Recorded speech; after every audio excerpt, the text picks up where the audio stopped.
Hi guys, I'm Sharon and I'm about to start my first year studying physics at the University of Oxford. In this video, I'm going to be sharing with you my revision timeline, the resources I used, and the mindset I tried to adopt last year when I made my application. Section 1. Your revision timeline. The revision timeline is really important. It's the basis of your entire revision process. So this was my revision timeline in terms of past papers last year in 2022. From January to April, I did the 2006 to 2012 papers question by question. And from May to June, I did the 2013 and 2014 papers timed, just to see how I'm adjusting to the PAT style of questions. Because those were the A-level exam months, and so I didn't have as much time to do PAT work.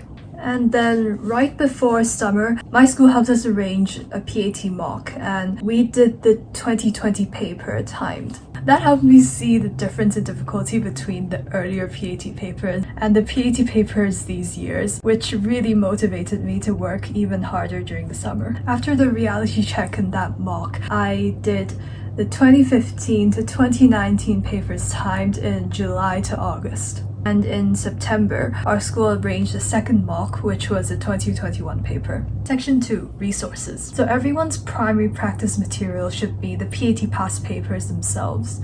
So if you're applying in the 2023 cycle and you still haven't completed all of the past papers, please complete all of them because they're really good practice for the actual PAT paper.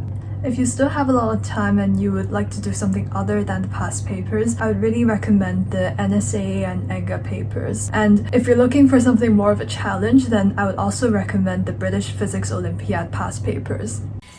ISA Physics was another platform that I've used a lot in my preparation for the PAT. It is very convenient because you can choose which topics you want to do questions on, and also the difficulty level.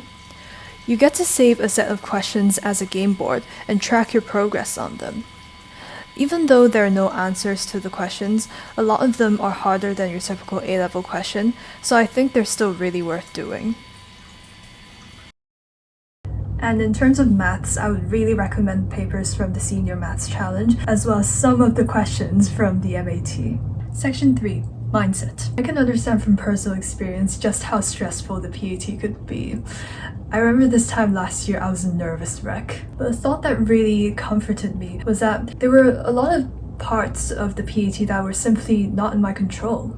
I couldn't control how good the other candidates were. I couldn't necessarily control how I felt that day. And I can't even control the level of difficulty of the paper. And so I told myself to only focus on the things that I could control. Now I know that's easier said than done, but trust that as long as you've done all the practice that you can and that you've done the best on that day in that moment, you would have already done yourself proud.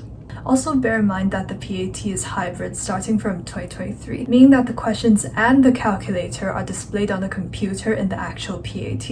So when you're practicing the questions, try to display the question on an electronic device, and also if you can, try to install calculator emulator on your device. Good luck with your application and thank you for watching. I appreciate you. Bye! You see the difference in difficulty between the earlier PAT papers and the later, and from 2013 to 14